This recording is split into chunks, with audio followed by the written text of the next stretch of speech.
नमस्कार, मैं हूं हेमलता नामदेव और अभी हम इस वक्त मौजूद हैं कवर्धा सरदार पटेल मैदान में, जहां पंचकुंड रुद्र महायज्ञ और शिव महापुराण होने जा रहा है, जो 14 जनवरी से 22 जनवरी तक होगा। तो आइए उनके आयोजक से बात करते हैं। शिव महापुराण का भारतीय संस्कृति में क्या महत्व है? शिव का अर्थ होता है शिवम कल्याणम, जो मुक्ति के अधिष्ठाता देवता है। कहते हैं भगवान शंकर के पूजन करने से सारे देवताओं का पूजन हो जाता है। इस पुराण में वर्णित शिव के कथाएं भारतीय समाज में कैसे प्रभाव डालती हैं? भगवान शिव ऐसे देवता हैं जिनका कोई आज तक के विरोधी नहीं हुआ है। भूत, प्रेत, पिशाच, डाकनी, साकड़ी, चंडाल, राक्षस, दैत्य, वो ऐसा समन्वय बनाकर रखते हैं। इसलिए हमारे यहाँ कहा गया मुखिया मुख शोक चाहिए खान पान को एक। इसलिए भगवान शंकर के अमृत भी, उन्हीं के यहाँ जहर भी, उन्हीं के यहाँ सांप भी, बिच्छू भी, उन्हीं के यहाँ बैल भी, तो उन्हीं के यहाँ शेर भी। तो सबको जो समन्वय बना करके रखता है वही देवाधिदेव महादेव है, उसी का नाम शिव है। शिव महापुराण का अध्ययन करने से हमें क्या सीखने को मिलता है? हमको एकता, घर में, परिवार में, समाज में कैसे हम एक रहें और एक बन करके कैसे हम विकास करें, ये सीख भगवान शंकर हमको सदा देते हैं। शिव महापुराण में शिव की महिमा के पीछे के रहस्य के बारे में बताएं। इनका रहस्य यही है, शिव जो होता है वो सर्वभूत हृदय होता है।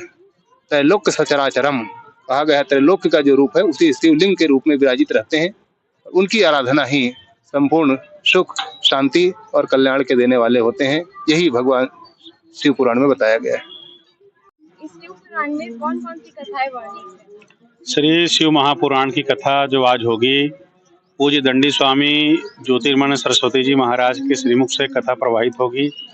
इस शिव महापुराण में भगवान शिव जी के लिंग स्वरूप का विस्तार से वर्णन है, उनके बेर विग्रह का विस्तार से वर्णन है और भगवान शिव जी की कृपा से और शिव पुराण को सुन करके कैसे कैसे पापी तर गए हैं, किनको भक्ति मिली है, किनको ज्ञान मिला है, किनको वैराग्य मिला है, किनको तत्व का बोध हुआ है, किनके मनोकामना की पूर्ति हुई है, इसका वर्णन शिव पुराण में किया गया है। जैसे एक देवराज नाम का ब्राह्मण था, बड़ा ही दुष्ट था, पापी था, शराबी था, दुराचारी था।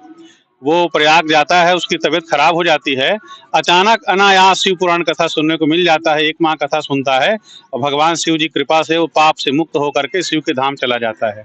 वैसे ही बिंदु नाम की ब्राह्मणी है और बिंदु की कथा है, उसकी पत्नी की कथा है। इन कथाओं के माध्यम से बताया गया कि यदि हमारे जीवन में पाप ताप हो गया है विषय वासना के कारण, तो हम शिव पुराण की कथा सुन करके भी निष्पाप हो सकते हैं।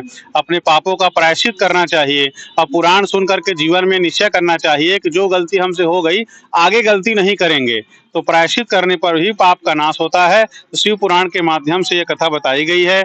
और शिवलिंग के कितने प्रकार होते हैं, 12 ज्योतिर्लिंग की कथा, महाशिवरात्रि व्रत कैसे करना चाहिए, महाशिवरात्रि व्रत का क्या लाभ है, क्या महिमा है, ज्योतिर्लिंग का प्राकट कैसे हुआ है, किन किन भक्तों ने किस किस काल में किस तरह से भगवान शंकर की तपस्या की है और भगवान शंकर ने आकर के उनको संकट से उबारा है, उनको भक्ति ज्ञान वैराग्य दिया है, तत्व का बोध कराया है। तो 12 ज्योतिर्लिंग के माध्यम से इसकी विभिन्न कथाएं हैं। इसके साथ ही भगवान शिव के अर्धनारीश्वर की कथा, भगवान शिव से जो सृष्टि का विस्तार होता है, सृष्टि का संचालन होता है, इसकी कथा है। कैलाश धाम का विशेष वर्णन है, शिव के धाम का विशेष वर्णन है। भगवान शिव, भगवान शंकर, भगवान महेश्वर, इनके स्वरूप में क्या बोध है, इनके स्वरूप में क्या क्या अंतर है, क्या क्या इनके अंदर कितनी कलाएं हैं और क्या तत्व है, कौन कौन से कार्य करने के कारण नाम की भिन्नता है। यह विभिन्न भगवान मतलब अर्थात भगवान शिव जी के तत्व रूप में उनके लिंग विग्रह का, उनके बेर विग्रह का विस्तार से वर्णन है। यह भी बताया गया है शिव पुराण में कि मानव जीवन का कल्याण कैसे करें। उसमें से एक है भगवान शिव पुराण का श्रवण, भगवान के मंगलमय नाम का जाप, और बिल्व का महत्व, रुद्राक्ष का महत्व, भस्म का महत्व, भगवान शंकर की पूजा कैसे करें, उनका चिंतन, उनका मनन, तो मानव जीवन का कल्याण कैसे हो। वर्तमान में मानव जीवन की क्या क्या समस्याएं हैं, इन समस्याओं का समाधान करने में शिव पुराण कैसे उपयोगी है, इन सभी प्रासंगिक तत्वों का श्री शिव महापुराण विशद वर्णन है। इनके जो सूत्र हैं, इनके जो जीवन के उपयोगी महत्वपूर्ण तत्व हैं, इस सब की जानकारी हमको पूज्यपाद ज्योतिर्मय सरस्वती जी महाराज के श्रीमुख से कथा सुन करेंगे तब ज्ञात होगा। और हमारे पूज्य स्वामी जी इतनी सुंदर कथा कहते हैं कि ऐसी कथाएं जो अभी तक आप नहीं सुन पाए हैं, पुराण के वो रहस्य जिनको आज तक अभी नहीं जान पाए हैं, ऐसे गुप्त से गुप्त रहस्य भी पूज्यपाद स्वामी जी के श्रीमुख से सुनने मिलेगा। शिव महापुराण आयोजन का उद्देश्य क्या है? शिव महापुराण यज्ञ जो कि कवर्धा में कई वर्षों के बाद यह आयोजन किया जा रहा है। परमाराध्य परम धर्माधीश ज्योतिष पीठाधीश्वर जगत गुरु शंकराचार्य स्वामी श्री अविमुक्तेश्वरानंद सरस्वती जी महाराज के मार्गदर्शन में, उनके आशीर्वाद से कवर्धा धर्म नगरी में आज यह यज्ञ रखा गया है। कवर्धा के लोग निरोग रहे, कवर्धा के लोग धन धान्य से संपन्न रहे, यहाँ के लोग सुखी रहे, संपन्न रहे, इस उद्देश्य को लेकर यहाँ यज्ञ कराया जा रहा है। इस आयोजन में बच्चे के लिए क्या कोई विशेष व्यवस्था रहेंगी? निश्चित रूप से उनके बच्चों के लिए भी बैठने का व्यवस्था किया गया है, भोजन का व्यवस्था रखा गया है, ताकि उन्हें कोई कठिनाइयों का सामना न करना पड़े। यहाँ आप सामने देख सकते हैं पार्किंग का व्यवस्था, सुव्यवस्थित ढंग से भंडारा का व्यवस्था, यहाँ सभी व्यवस्था रखा गया है। शिव महापुराण आयोजन में क्या क्या कार्यक्रम? आज धर्मनगरी कवर्धा में पटेल मैदान में पंचकुंडी रुद्र महायज्ञ एवं शिव महापुराण का यहाँ यह कार्यक्रम रखा गया है। इस कार्यक्रम में कवर्धा जिले के हर घर से हर एक व्यक्ति को निमंत्रण दिया गया है।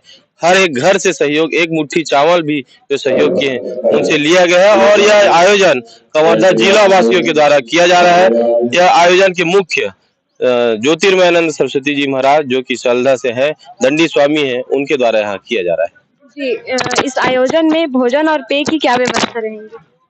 ये रुद्र महायज्ञ में हजारों की संख्या में रोज हजारों की संख्या में यहाँ भंडारे की व्यवस्था किया गया है।